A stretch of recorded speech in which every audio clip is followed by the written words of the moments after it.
first went to Oak Hill, I think I was like 12 years old and started over a food fight or something in the lunchroom. The police ended up grabbing me, but they just called it an altercation because, you know, you can't yank away from an officer or whatever. So I yanked away from the officer, tried to run. So they called it like assault. You was resisting arrest, assault on police officer. That's the charges that they gave me.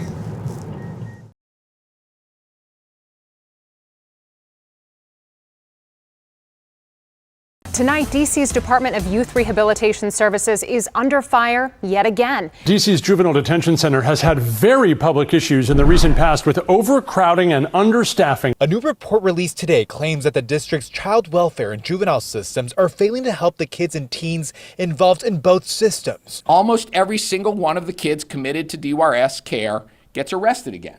That is not acceptable. Detention of children is fundamentally traumatizing. Anyone who has walked the corridors of the Youth Services Center can feel that in their bones. My experience down Oak Hill, it just made me worse. Every day I was just like, I do not need to be here. Multiple ambulances and police units were sent to calm things down and treat injured young people. This comes as DYRS is dealing with a dramatically increased level of assaults inside its other secure facilities. They literally tackled me. They had my face in the grass. I had 100 whiplashes on my face, my neck. I had an anxiety attack. It got to the point they'll let you fight, and be okay with it. There was a lot of stuff going on that ain't supposed to been going on. In the last 4 weeks, DYRS tells us 4 young people inside the facility tested positive for substances, 3 of them for opioids. It's not clear how the drugs got into the secure facility. The officers that worked there, they was bringing drugs in for us. They was bringing phones in for us. They was doing a lot of stuff for the youth that they wasn't supposed to be doing. So it's like, how y'all want us to stop recidivating or coming to jail, and y'all bringing drugs in there, y'all bringing cell phones in. It's hurting us. It's hurting the youth that's coming through there now. When Penelope and I first started out at Oak Hill in 2003, this unit was there just for 10 and 11-year-olds. And because they were so young, they couldn't mix with the rest of the population, so they would keep them in their cells 23 hours a day. And you just see these little tiny children, barely tall enough to look out the scratched up plexiglass window of their disgusting cells. Sometimes when you lock down, you feel like you never coming home. If you down there for 10 months down there used to feel like 8 years. Yeah, I had nothing to look forward to in there. I was in there for running away. You run away too many times, you get committed, basically. They get custody of you in this system. If your mom can't handle you, they're gonna just lock you up. The DC government essentially threw these kids away. They decided that they weren't worthy and that they weren't going to invest in them. Young people are experiencing not just a push towards incarceration, but also a demonization, right? We hear it on the news. I hear it in conversation with people that I know don't feel that way about their own children. I think the narrative right now is that crime is going up because of youth who are committing more crimes. And the answer seems to be just put more beds in these facilities and just lock more kids up. It simply ignores the root causes of youth crime. They treat you as a criminal, not a child, not someone that just turned 16, 15. So of course how is that gonna help? I came out a whole different person. I was a happy child before I was in there. The police they used to be like, man, you is what you is, and we gonna treat you as such. They ain't want us to succeed. We were statistics, basically. We were statistics. You gotta put in a lot of work not to be a statistic.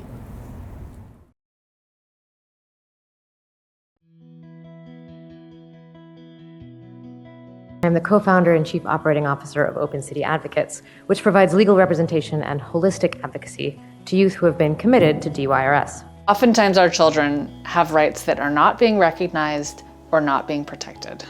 And the truth of the matter is that bureaucracies are messy and they're not meant to serve the needs of individual people. And without having a lawyer to help our young people navigate those bureaucracies, they simply get lost in them. In this space, if you're not an attorney, if you maybe don't have a young person who has experienced criminalization, you just assume that everyone's doing what they're supposed to be.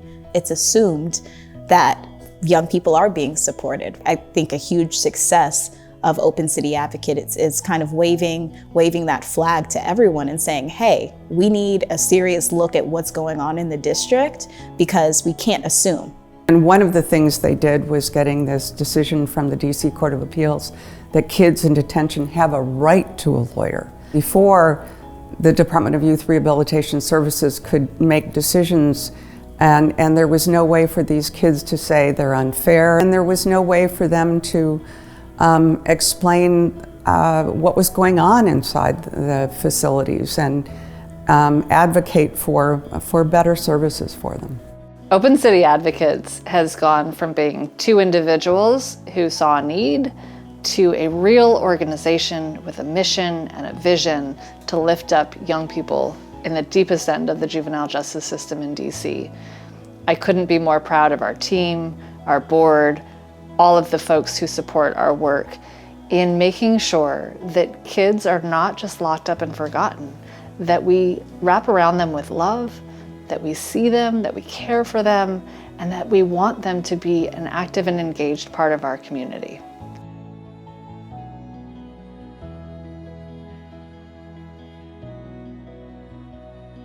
If I ain't meet Open City Advocates, I'm gonna be real, I probably been in jail for a long amount of time, or I wouldn't be here today. I'm not even gonna lie to you. Like, it's family, y'all family to me.